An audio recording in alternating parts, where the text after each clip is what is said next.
Welcome to the Funeral Funds Life Insurance Podcast.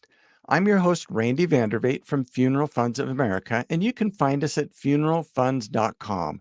That's funeral, Funds.com. Whether you're interested in term life, whole life, annuities, disability, business continuation, or final expense life insurance funding, we have you covered. Our team of experienced professionals will guide you through the complexities of insurance products to help you make an informed decision. In this podcast, I'm going to be discussing 7 tips for buying life insurance for parents.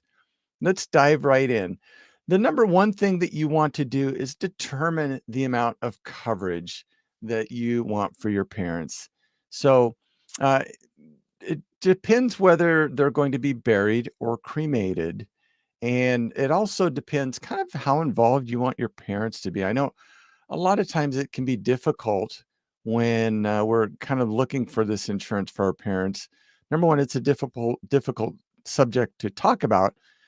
But number two, if we're buying that insurance for our parents, a lot of times they're just concerned that they don't want to be a burden, and they don't want, financially, you'd have to take care of this perhaps, but they don't have the financial means themselves, or it would just really put them in a tight spot that, certainly not optimal. So, if you're looking for a cremation, the average cost of a cremation is between $1,000 to $2,000 on average throughout the United States.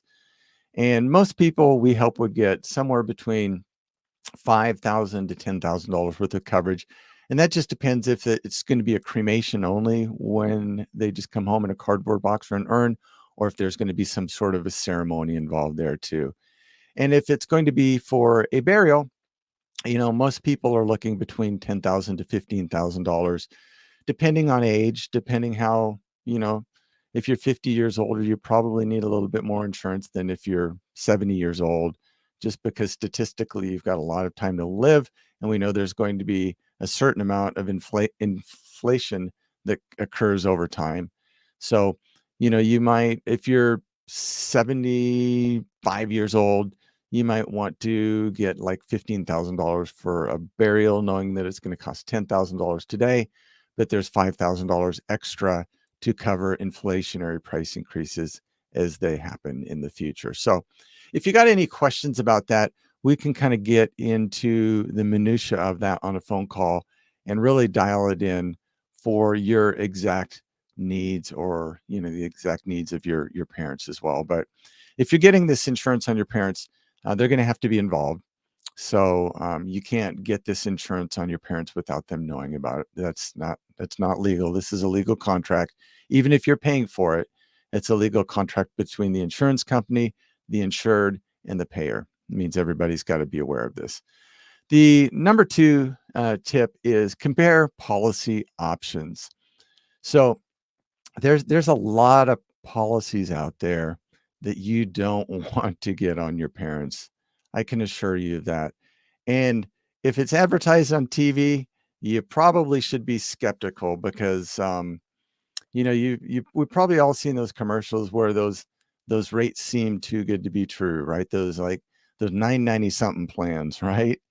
And a lot of people see those plans and they go, "Oh my gosh, for 990 something I can get so much coverage. I can get 20, 30, 40, $50,000 worth of coverage for 990 something." And then they actually check with the company that sells those, and they find out, number one, it's a 2-year waiting period plan, which is nobody wants a 2-year waiting period plan. They're expensive because they are 2-year waiting period plans, which means they're high risk plans. They're intended for people who have really significant health problems that they can't qualify for traditional first day coverage or benefits plans.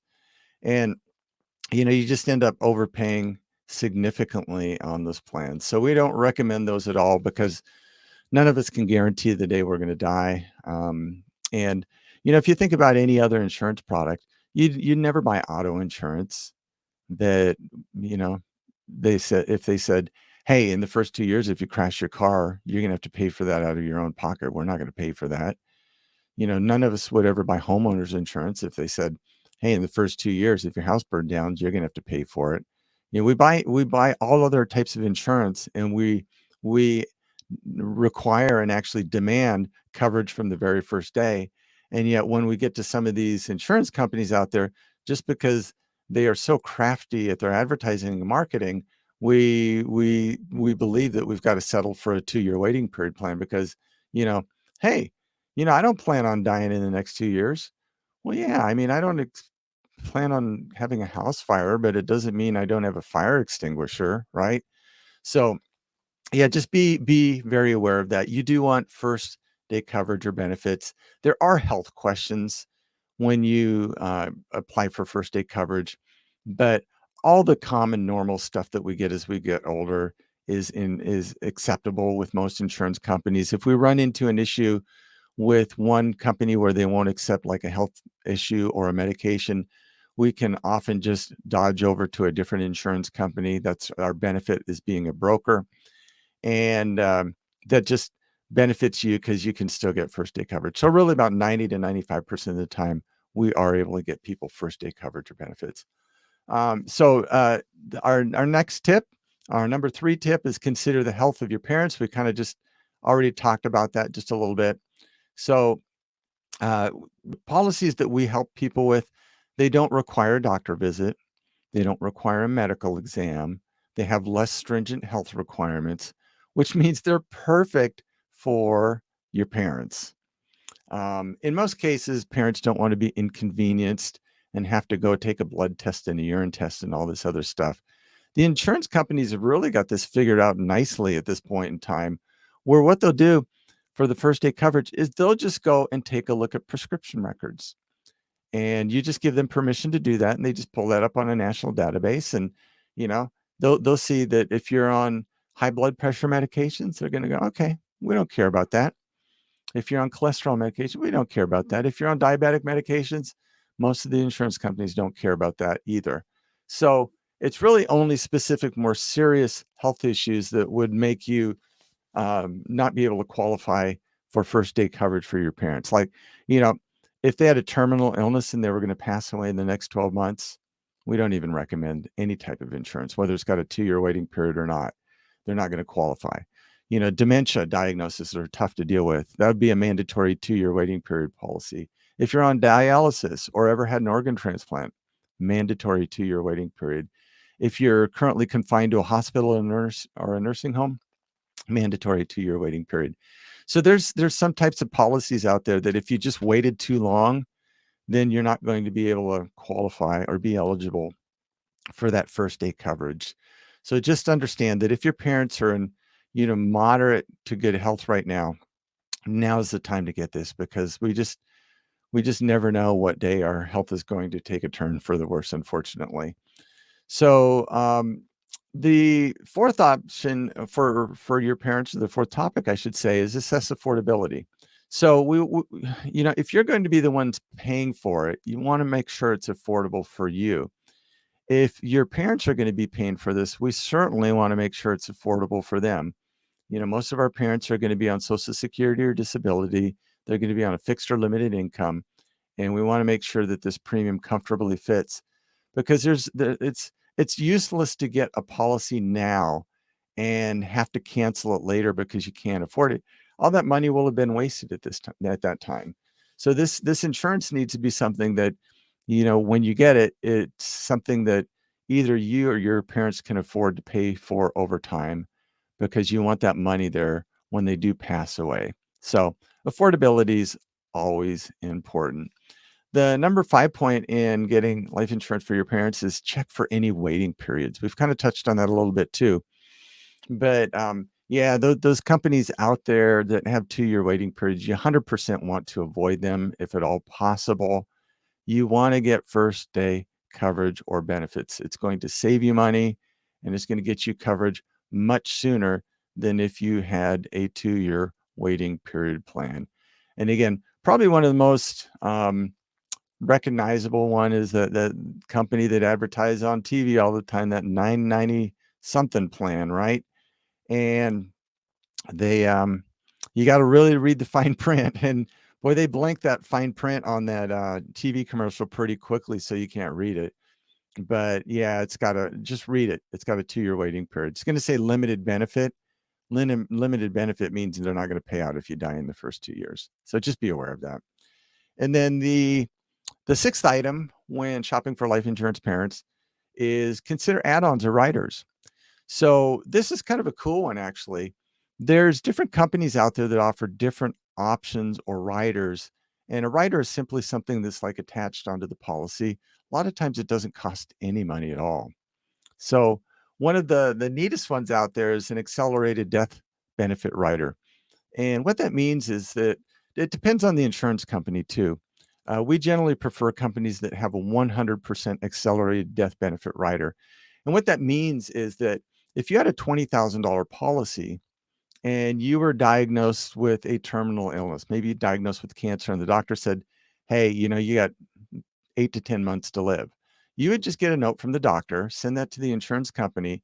And if you had a $20,000 policy and a 100% accelerated death benefit rider, you could pull the entire $20,000 out of the from the insurance company and get that paid in cash, right? They'd send you a check for that.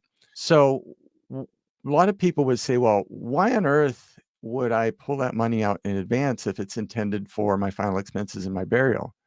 Well, the thing is, you know, I think all of us would agree that if we got a terminal health diagnosis that we're going to be living less than 12 months, that'd be a heck of a shock. It might take a month or two to kind of process that and recover, kind of get over the grieving process and everything. But then most of us at that point, we probably would not want our families to have to like deal with all this stuff within, the hours and days and weeks after our death. So most of us would say, you know what? I want to go take care of this down at the funeral home. And thereby my family won't have to go through this. Right. It's kind of like it's kind of morbid a little bit, right? Like going down to the funeral to plan your own funeral home, down to the funeral home. But it's the right thing to do for so many folks. So you can go down there and you can get everything set up exactly as you want it. And that way, when you do pass away, your family members, loved ones, children don't have to do anything at all. You've taken care of all of this. But the challenge is that takes money to do that, right? So you've accelerated the death benefit on your policy. And let's say that's $10,000. You can actually just write the check and prepay everything. And your family won't have to worry about a thing when that day comes. Everything's been taken care of. But by the same token, it was a $20,000 policy. Now you got $10,000 left. Well, if you had some other debt you wanted to pay off for medical bills or credit card bills, you could do that. But what a lot of people would do is say, you know what? Hey, I'm going to be dead within 12 months. Why don't I spend that money and take that one last vacation, that special thing that I was never able to do because I never had the money? Let me do that, take some of my family members, and let's have that kind of one last wonderful time and create that one last wonderful memory together. And I'll have that in the days that I have left in life, but also my family will have that memory for the rest of their life. And what a wonderful gift. What a wonderful legacy to leave behind. And it's all because that policy had something simple called an accelerated death benefit rider. So if you need some help with that, just reach out to us. Another nice one is a nursing home rider, which means if you were permanently confined to a nursing home, oftentimes you can get a portion or all of the policy amount to help pay for the nursing home costs, because we know those things are so bloody expensive, right? So there's some other writers out there too. If you have any questions about that, let us know and we can certainly, yeah, get you in the know on all of that. And then really the seventh point on buying life insurance for parents is just start early. You know, the insurance, the longer you wait, the older you get, the more expensive the premiums are going to be. And also the longer you wait, the more you're risking something's going to happen health-wise with your parents, right? We just know that as we get older, our bodies fail, they give out, just the aging process.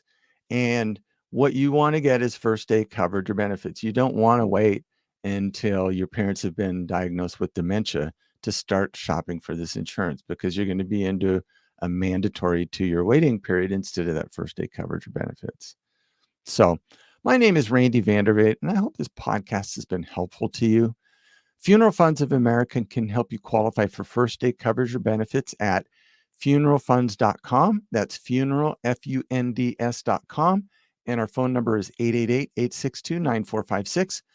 For more information about our burial, cremation, final expense, life insurance, or funeral fund planning, check out our other podcasts or visit our YouTube channel at funeralfunds.tv. We're grateful you visited our podcast today, and we'll be blessed to help you with your final expense needs in the future. Until that day comes, stay safe, take care, and have a nice day. Bye-bye.